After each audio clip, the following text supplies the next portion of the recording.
Saudari-saudaraku, kali ini kita akan masuk ke bagian yang kedua. Bagaimana magisterium mengajarkan soal keesaan Allah? Lebih tepatnya sih ajaran Trinitas.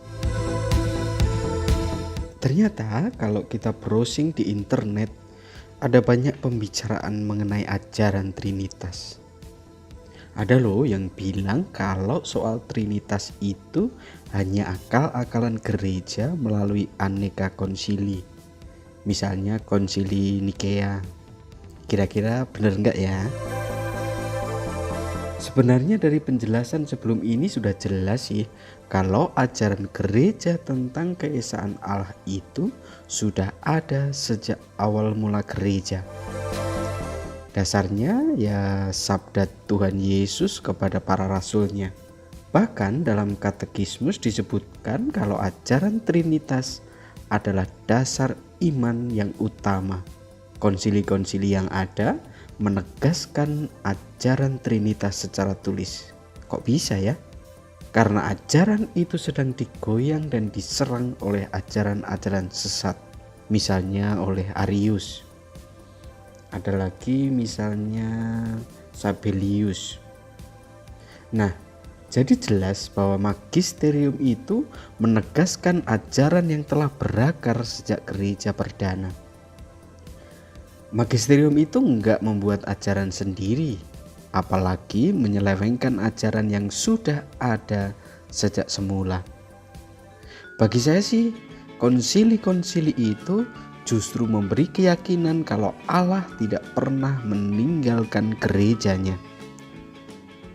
Setiap kali gereja digoyang atau diserang oleh ajaran sesat, Allah menggunakan orang-orang kudusnya untuk melindungi ajaran gereja. Dengan demikian, gereja tetap setia pada ajaran Kristus sebagaimana telah diberikan kepada para rasulnya. Nah, sekarang saya akan mencoba meringkaskan ajaran magisterium. Pertama kita lihat dalam Katekismus Gereja Katolik nomor 253.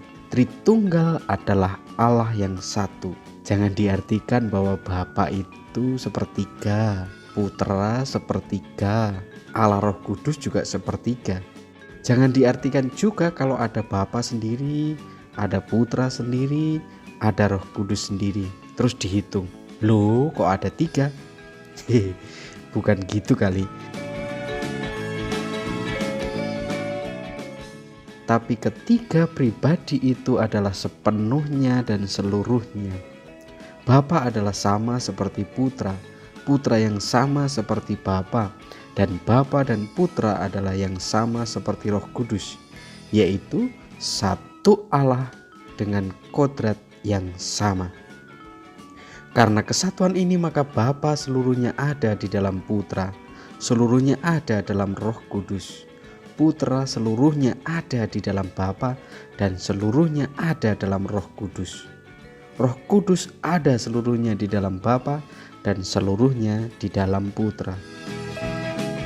Yang kedua, ketiga pribadi ini berbeda secara real satu sama lain, yaitu di dalam hal hubungan asalnya, yaitu Allah Bapa yang melahirkan, Allah Putra yang dilahirkan, dan Allah Roh Kudus yang dihembuskan.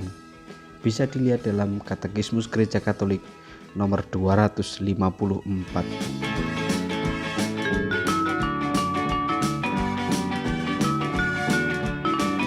Yang ketiga adalah ketiga pribadi ini berhubungan satu dengan yang lainnya. Perbedaan dalam hal asal tersebut tidak membagi kesatuan ilahi, tetapi justru menunjukkan hubungan timbal balik di antara mereka. Bapa dihubungkan dengan Putra, Putra dihubungkan dengan Bapa, dan Roh Kudus dihubungkan dengan keduanya. Hakikat mereka adalah satu, yaitu Allah.